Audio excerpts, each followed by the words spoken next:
Record.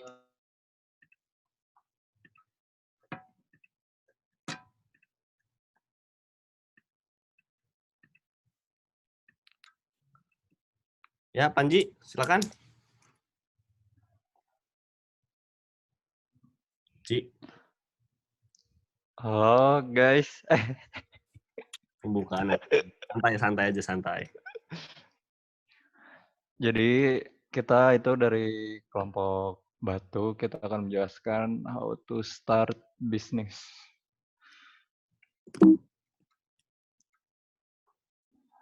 Jadi pertama tuh kita harus punya mentor, buat kita tuh bisa ngelihat dari banyak sisi untuk ngelihat mana yang bagus buat bisnis kita. Terus yang kedua tuh kalau untuk bisa nge-scale up bisnis, kita tuh harus punya tim untuk saling menutupi kekurangan sama saling melengkapi aja gitu. Terus yang ketiga, kita harus ngikutin tren sama memahami tren. Apakah kalau kita ngebuat bisnis ini masih relevan nggak sekarang?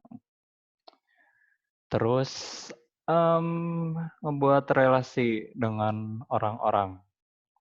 Sama yang terakhir, invest ke diri sendiri, kita harus improve apa aja kekurangan kita, cari ilmu lah. Begitu guys. Nah, oke, untuk kayak penjelasan lebih detailnya, bakal saya coba bantu jelaskan kembali. Jadi di sini ada 5 yang tadi Panji coba jelaskan. Apa ya? Ini kan 5 ini sebenarnya menurut saya kenapa akhirnya saya balik dulu ke alasan kenapa kita mencoba untuk ngambil judul How to Start Business gitu. Karena kita pengen, maksudnya kita dari jurusan Creative Partnership, kita pengen punya dampak yang positif untuk masyarakat, minimal yang sesuai dengan jurusan kita gitu. Kita pengen ngajak orang-orang buat, ayo dong kita bareng-bareng kita mulai bisnis gitu. Tapi terkadang orang nih banyak yang bingung untuk menentukan langkah awal ketika mau memulai bisnis, suatu bisnis khususnya. Nah, sebenarnya kalau kita berbicara secara teoritis, hal ini tidak terlalu teoritis-teoritis banget gitu. Ini hanya pengalaman pribadi kami yang akhirnya kita coba simpulkan dari pengalaman-pengalaman bisnis kami, kita coba simpulkan apa sih gitu top 5 dari ketika kalian memulai bisnis itu, hal yang fundamentalnya itu menurut kami ada 5. Di luar dari hal-hal yang sudah sering diomongkan ya, kayak misalkan secara pengelolaan manajemen harus baik, itu sudah pasti gitu. Harus punya visi misi, itu sudah pasti. Hal-hal yang jarang orang sampaikan, kita coba sampaikan di sini dalam 5 hal tersebut yang kita sudah rangkum gitu. Nah, yang pertama ada yang namanya mentor. Kenapa sih sekarang pertanyaannya mentor ini menjadi sangat penting gitu? Ketika tadi dijelaskan bahwa tadi Panji ngomong pentingnya untuk melihat dari berbagai sisi, itu sangat, menurut saya itu sangat benar banget gitu. Karena terkadang banyak orang ya ketika memulai suatu bisnis khususnya, orang ini tuh menganggap bahwa hal yang mereka lakukan tuh sudah benar gitu. Apalagi untuk pemula dengan umuran kita, dengan di umuran mungkin kayak masih 19 tahun, 20 tahun, atau 25 tahun ke bawah, kita punya ego kita yang sangat besar, kita punya idealis yang sangat besar. Nah, untuk dalam bisnis ini, gimana caranya kita tahu mana yang benar, mana yang salah, menurut yang terbenar gitu. Maksudnya tidak ada yang salah kalau kalian berbicara tentang proses bisnis mau seperti apa gitu. Tapi di sini kita mencari mana sih yang lebih efektif, mana sih yang lebih efisien ketika kalian mau menerapkan suatu hal di dalam bisnis kalian. Makanya mentor ini sangat diperlukan. Nah, mentor ini gunanya nanti untuk ya nge-lead kalian dari yang misalkan kalian ada masalah nih, coba ngobrol gitu, coba minta feedback dari mereka.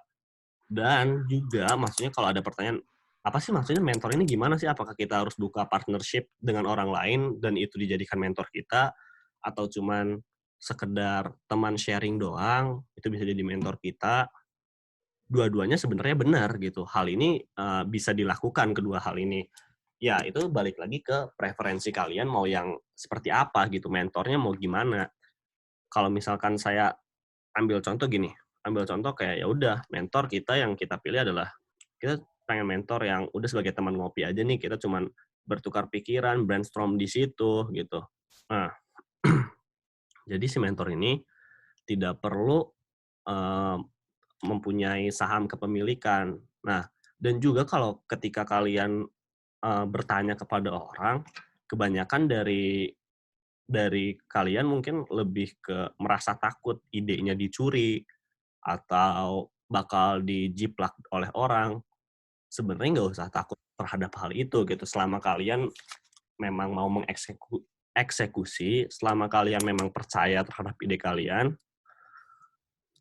kita tuh butuh feedback dari ide kita seperti apa. Kita butuh masukan dari orang, produk kita tuh udah bagus belum sih? Mas, udah layak jual belum sih? Kualitasnya gimana? Nah, kita perlu feedback dari mentor, dari orang-orang potensial target market kita. Makanya jangan takut untuk idenya dicuri. Gitu. Jadi yang pertama, kita harus punya mentor. Terus di sini ada yang kedua. Kenapa kita milih best team jadi yang kedua? Karena gini, human resource dalam sebuah bisnis menjadi suatu hal yang sangat-sangat fundamental, sangat-sangat krusial gitu.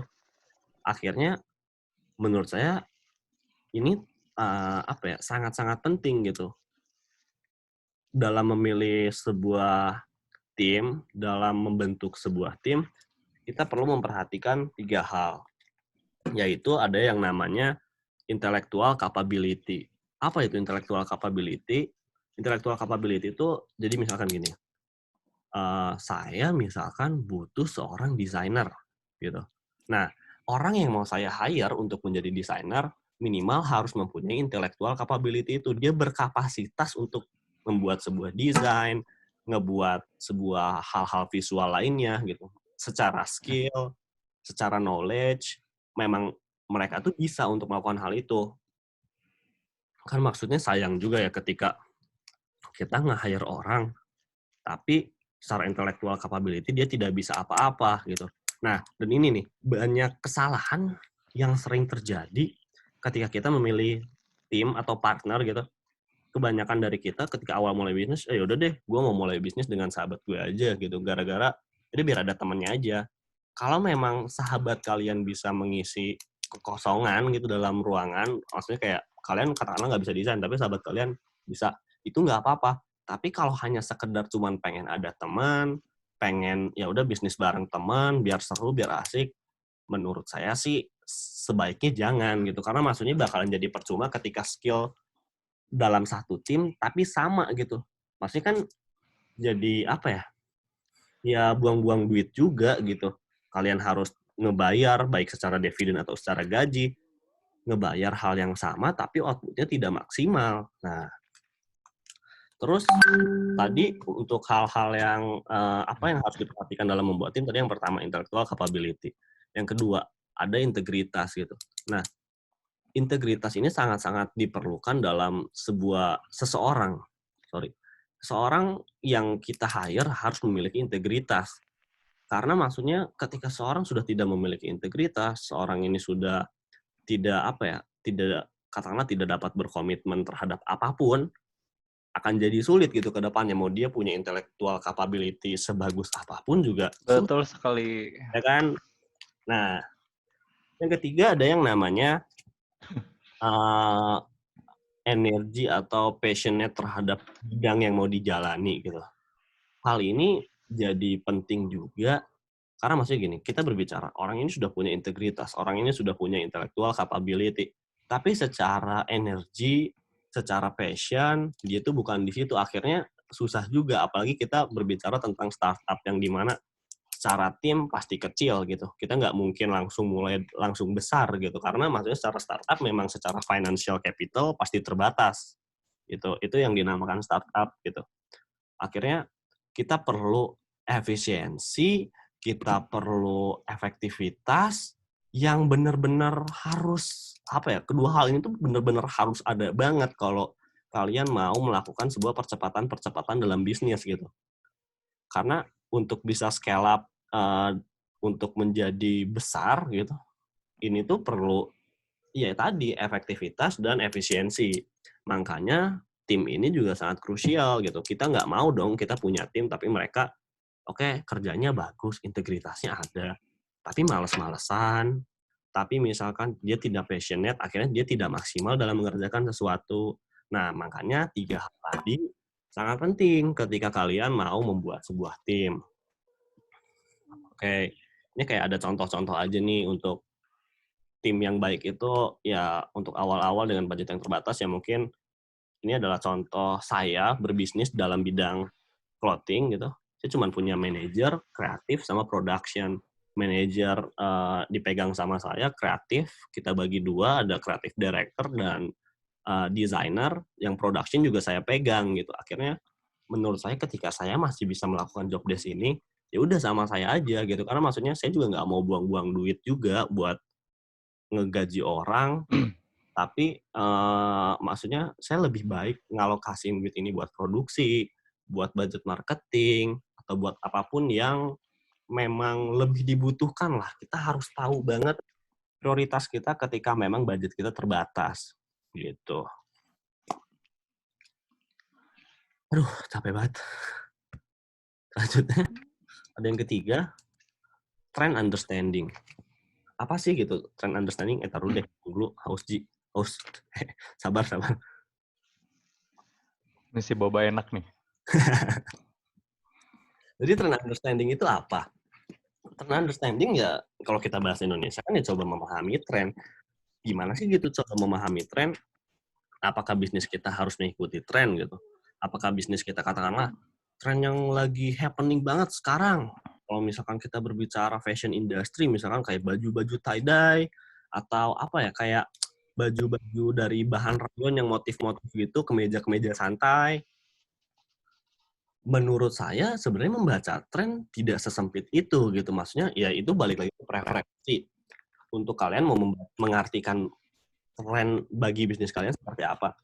Tapi yang saya maksud di sini, dalam membaca sebuah tren, bisnis yang baik itu mereka tuh ngebaca buat 5-10 tahun ke depan gitu.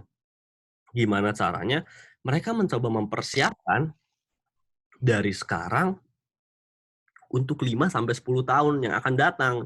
Nah, jadi kalau misalkan kita berbicara kayak ngikutin tren itu, ya udah, misalkan sekarang lagi happening-nya baju, terus tahun depan katakanlah sudah tidak happening lagi nih baju tadai, terus ganti lagi. Ya sebenarnya untuk dibilang salah juga enggak ya, tapi saya pengen buat sebuah brand yang memang sustainable gitu. Kita memang pengennya jangka panjang, kita juga pengen punya sebuah karakter. Ketika kita merubah apa ya, core product gitu, rubah-rubah terus, karakternya jadi nggak dapet gitu. Akhirnya orang-orang jadi pada bingung, ini brand ini mau kemana. Makanya saya sangat tidak merekomendasikan sebuah bisnis yang benar-benar musiman banget lah kata kasarnya. So, untuk tren-tren 5-10 tahun ke depan, apa sih gitu trennya? Apa sih yang akan terjadi dalam 5-10 tahun ke depan? Menurut saya sih, ini dari maksudnya yang saya alami sekarang dan mungkin akan jadi besar banget ke depannya, ada 3 gitu. Yang pertama, tentunya di bidang kesehatan. Tentunya di, apa ya, dengan, saya ngelihat bahwa pandemi ini, situasi COVID-19 ini merubah banyak hal gitu, merubah banyak hal. Orang mulai peduli terhadap kesehatan, orang mulai apa ya, memperhatikan asupannya, nutrisinya, apapun itu gitu ya, hal-hal yang berbau tentang kesehatan. Orang mulai olahraga secara rutin, sepedaan jadi makin marak gitu. Itu kan salah satu bentuk dari orang tuh ternyata udah mulai aware ya terhadap kesehatan gitu. Orang tuh udah mulai memperhatikan bahwa hidup sehat itu menjadi suatu hal yang penting. Nah, terus juga ada apa ya, dengan kemajuan teknologi sekarang, kita tuh pasti mau dong, maksudnya kayak umur kita panjang, harapan hidup usia kita di Indonesia kan kalau saya tahu ya sekitar 60 tahun gitu, harapan usia hidup di Indonesia. Nah, tapi dengan adanya teknologi, dengan orang mulai aware terhadap kesehatan, saya yakin angka usia harapan kita bakalan bisa bertambah dari 60 tahun mungkin ke 70 sampai 80 tahun gitu. Karena maksudnya orang mulai menjaga, orang mulai merawat 100 tahun. gitu kan. Dan juga ketika dulu kesehatan hanya sekedar mengobati dan apa ya, sekedar mengobati, kita sekarang berbicara tentang mencegah, merawat. Nah, itu perbedaannya. Itu tadi yang pertama di bidang kesehatan, tren yang akan tren yang akan datang. Yang kedua, tren yang akan datang menurut saya adalah digital disruption. Kenapa digital disruption? Balik lagi ke saya mengalami gitu. Bahkan mungkin banyak dari teman-teman kalian memahami bahwa digitalisasi akhirnya mendistrupsi semua hal gitu. Digitalisasi akhirnya membuat bisnis yang tadinya tidak laku menjadi besar. Bisnis yang tadinya nggak punya toko tapi masih bisa jalan. Itu semua gara-gara digital. Ini putus-putus nggak sih? Enggak. Lanjut. Nah, ini gara-gara digital. Akhirnya digital disruption ini menurut saya akan besar banget nih ke depannya. Dan kalau kita lihat ya dengan adanya COVID-19 ini, UMKM sudah mulai masuk digitalisasi gitu. Mereka sudah banyak yang menyadari kekuatan dari digital itu seperti apa. Minimal masuk Gojek, masuk Grab gitu. Itu ngebantu banget untuk kayak pengusaha UMKM khususnya kayak yang dagang martabak, yang dagang makanan-makanan apapun itu. Dengan adanya digital ini sangat-sangat membantu mereka gitu. Nah, mungkin pada kedepannya halo guys, maaf ya, mati. Maaf Kak. Oke, kita lanjut lagi guys. Masuk lagi. Ya, tadi sampai mana sih tadi? Tuh kan ngilang kan Nah, ini. Kenapa? Ya, dipercepat. Oke. Jadi yang dipercepat batas waktu 15 menitan. tinggal 15 menit lagi. Oke. Untuk yang tadi ya ada digital disruption gitu, gimana nantinya dunia digital bakal menjadi besar banget. Terus ada yang terakhir, tren yang akan datang yaitu tentang data revolution gitu. Akhirnya yang bakal memenangkan kompetisi dalam bisnis ini adalah orang yang bisa menganalisa data, bisa membaca data, dan bisa mempergunakan data tersebut gitu. Ji, coba jelaskan yang keempat, make connection gimana?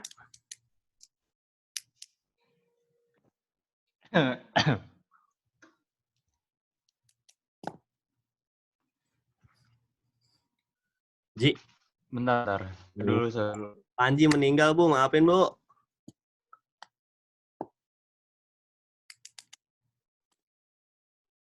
Udah kali ya, namanya juga simulasi ya, nggak usah sampai tuntas kali